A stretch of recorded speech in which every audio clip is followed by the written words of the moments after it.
Chào mừng các bạn quay lại kênh Bé Học Vui. Hôm nay chúng mình cùng nhau đi tìm hiểu các loài động vật qua tiếng kêu nhé. Con cá heo, con khỉ,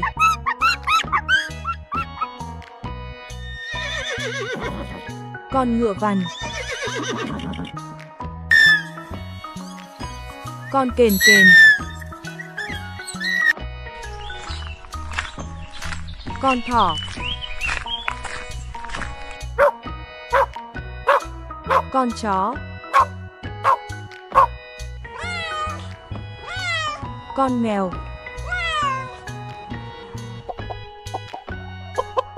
con gà,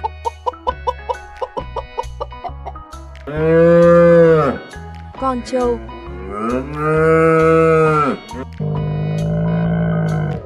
con lạc đà, con chim ưng,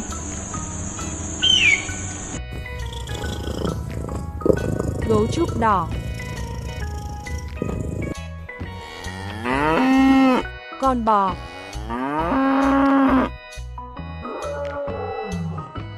con sư tử,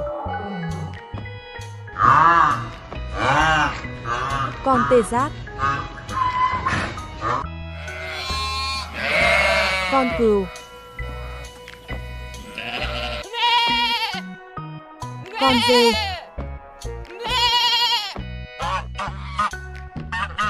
con ngỗng, con lợn,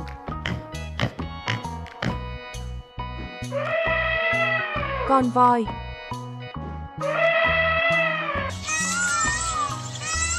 hươu cao cổ,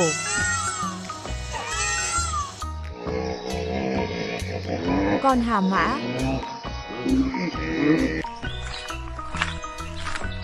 con chuột túi, chim uyên ương, chim bồ câu, con gấu, con hươu sao, con gà mái, con hổ, hải âu cổ dụ,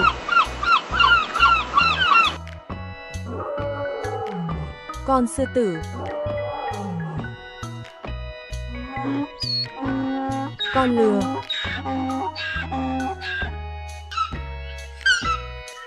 con thiên nga, con thỏ,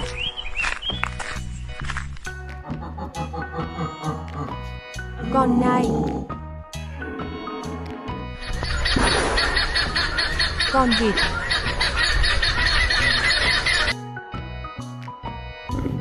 con gấu trúc, con hà mã,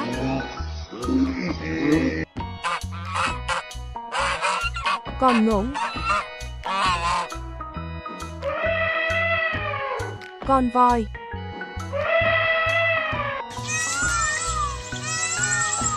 hươu cao cổ, con ngựa, con trâu, con sóc,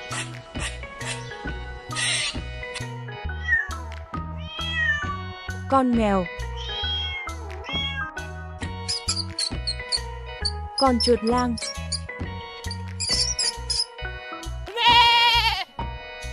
con dê, con capybara,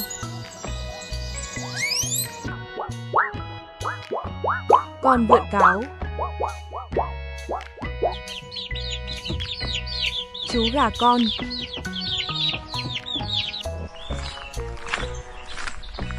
con nhím, con dê,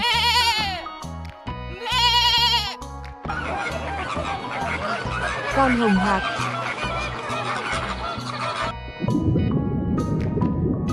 Con tôm.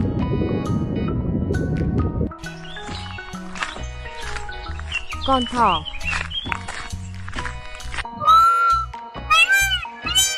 Con công.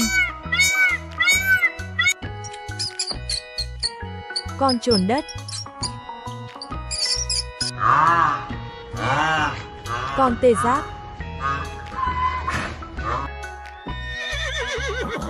Con ngựa vằn. Con bướm.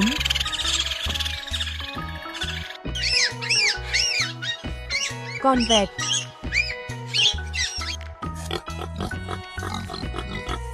Con lợn rừng. Con gà trống. Chú chó con. Con ốc sên. Con cò.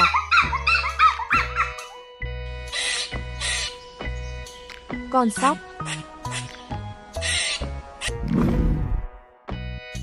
Con gấu nâu. Con cáo.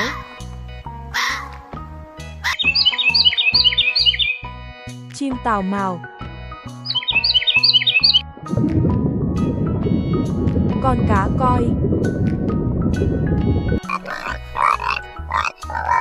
Chú lợn con. Con ngựa.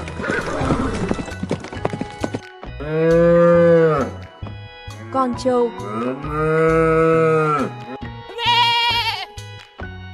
Con dê.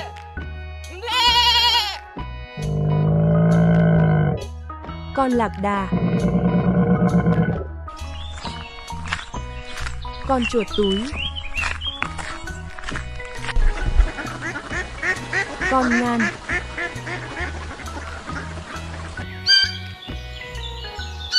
Con nai.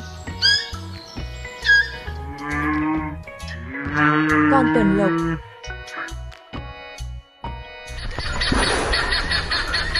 Con vịt. Con chó sói.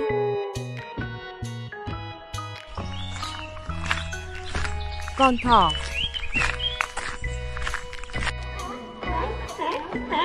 Con hải cẩu.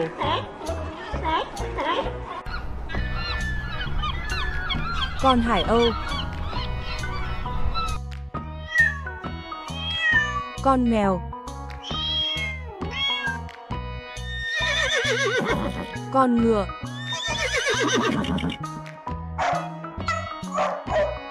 Con chó.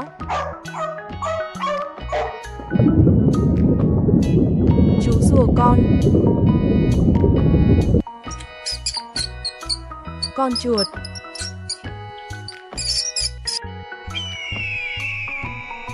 Chim đại bàng. Con hươu sao.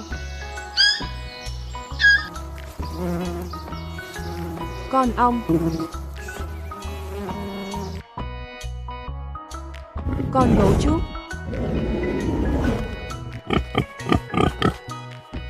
Con lợn.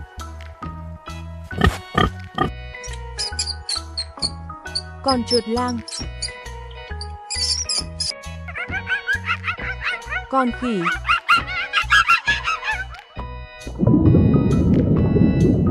Con cá ngựa. Con thỏ. Con bò. Con hải cẩu.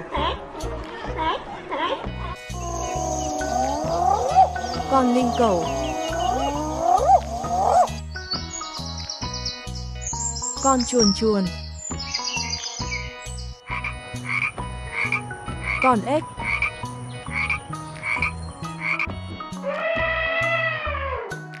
Con voi. Con chim cu. Con lạc đà. Con hổ.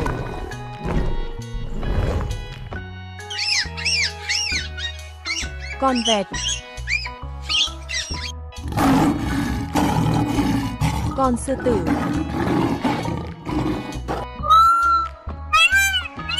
Con ông.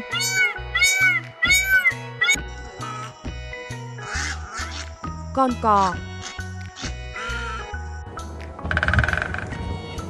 Chim gõ kiến.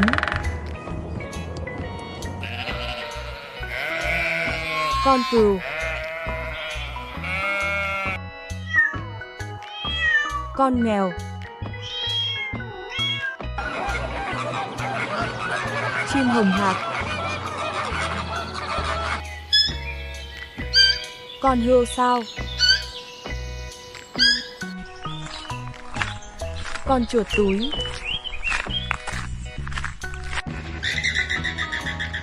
Con sếu đầu đỏ. Con tắc kè.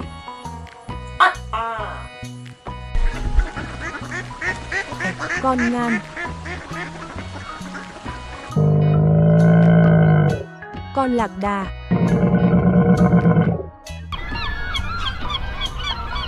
Con mòng biển. Con sóc.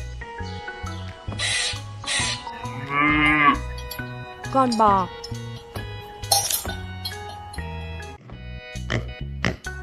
Con lợn.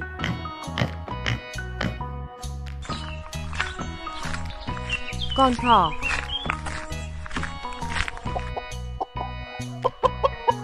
Con gà. Con trâu.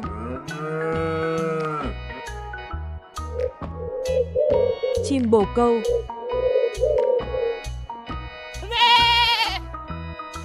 Con dê.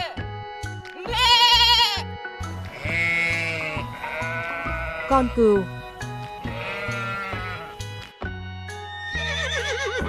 Con ngựa vằn. Con lừa.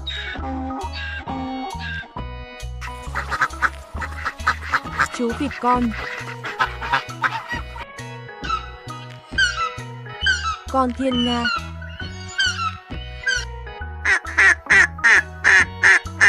Con vịt. Con khỉ.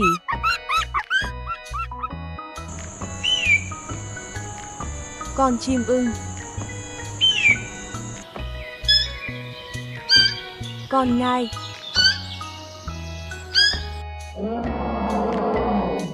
Con gấu.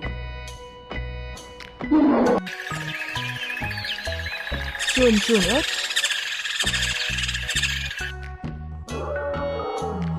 Con sư tử. Con hươu sao. Con cáo.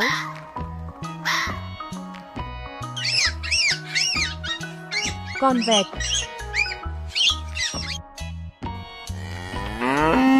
Con bò. Con hồng hạc.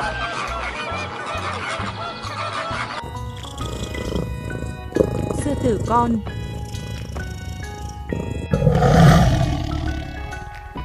Con báo. Con trồn đất.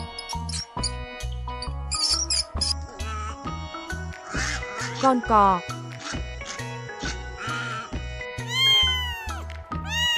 Chú mèo con. Con cuốc.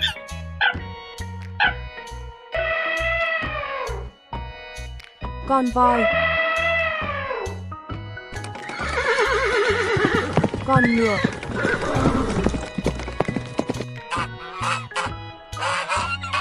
Con ngỗng. Con bướm.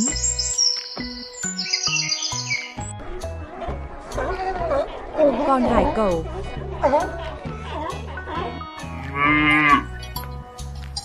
Con bò. Con giái cá. Hươu cao cổ. Con chó.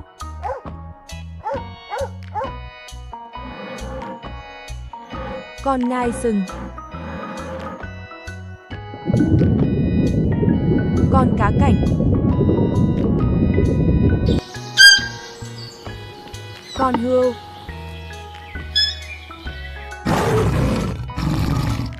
Con hổ.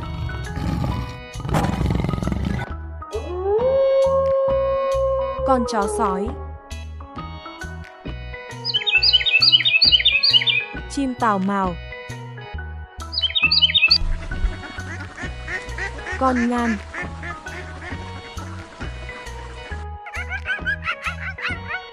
Con khỉ. Con cú mèo.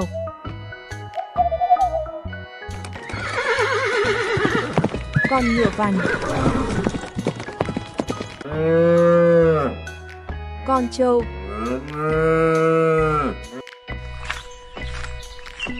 Con chuột túi. Con capybara.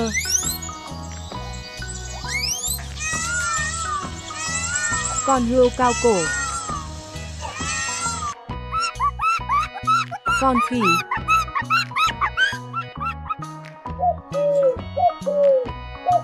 Con chim cu. Con vẹt.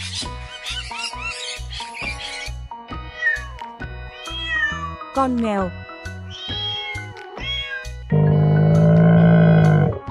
Con lạc đà. Chú gà con.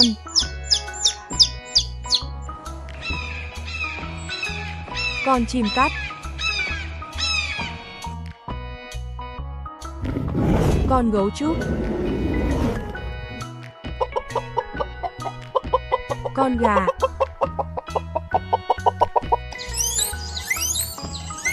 Con chồn đất.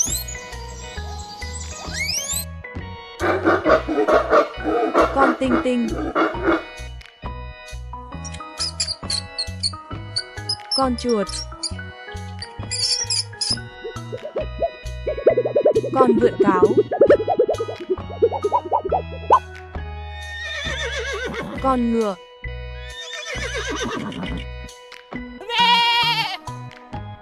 Con dê.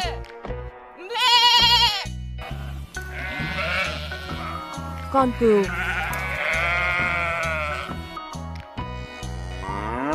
Con bò sữa. Con chó.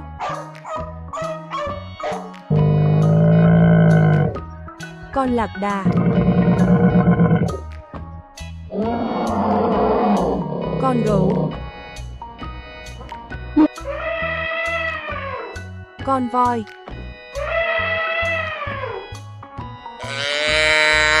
Con trâu.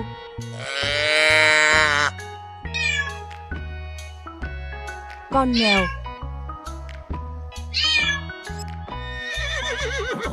Con ngựa bạch. Con mòng biển.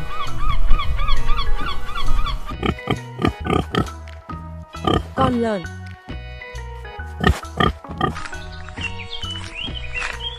Con thỏ. Con sóc.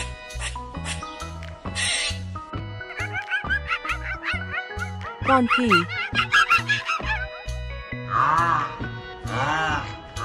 Con tê giác.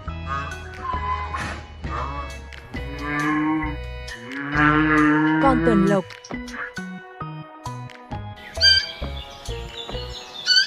Con hươu sao. Hải âu cổ rụt. Con ve sầu.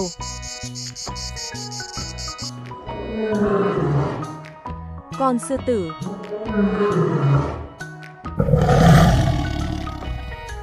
Con báo. Con gà lôi.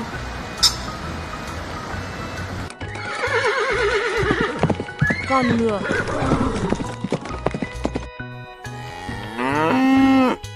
Con bò sữa. Con gấu trúc.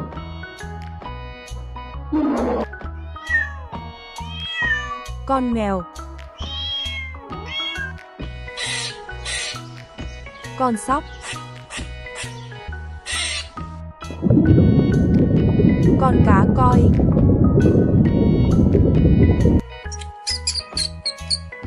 Con chuột lang. Chim vàng Anh. Chú mèo con. Cú chó con.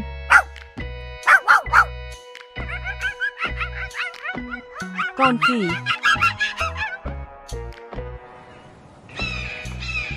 Chim đại bàng. Con hồng hạc.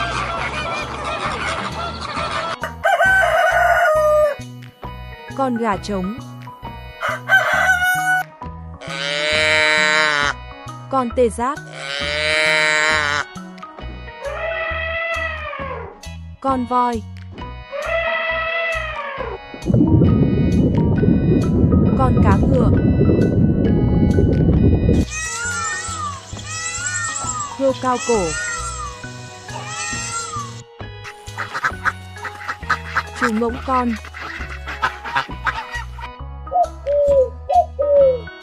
Con chim cu.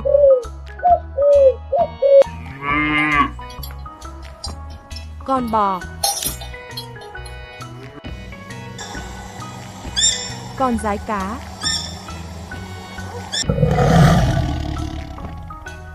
Con báo. Con chuột túi.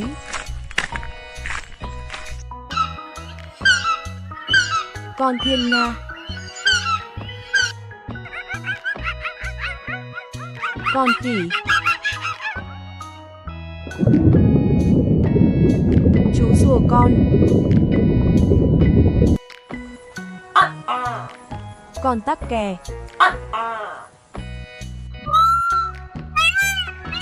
Con công.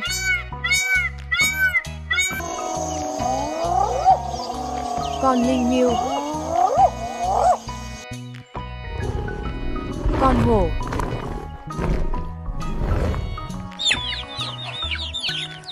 Con gà.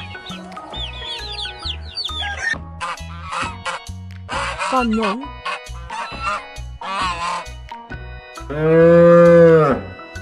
Con trâu.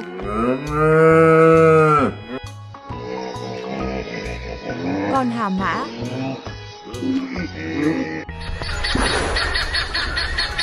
Con vịt.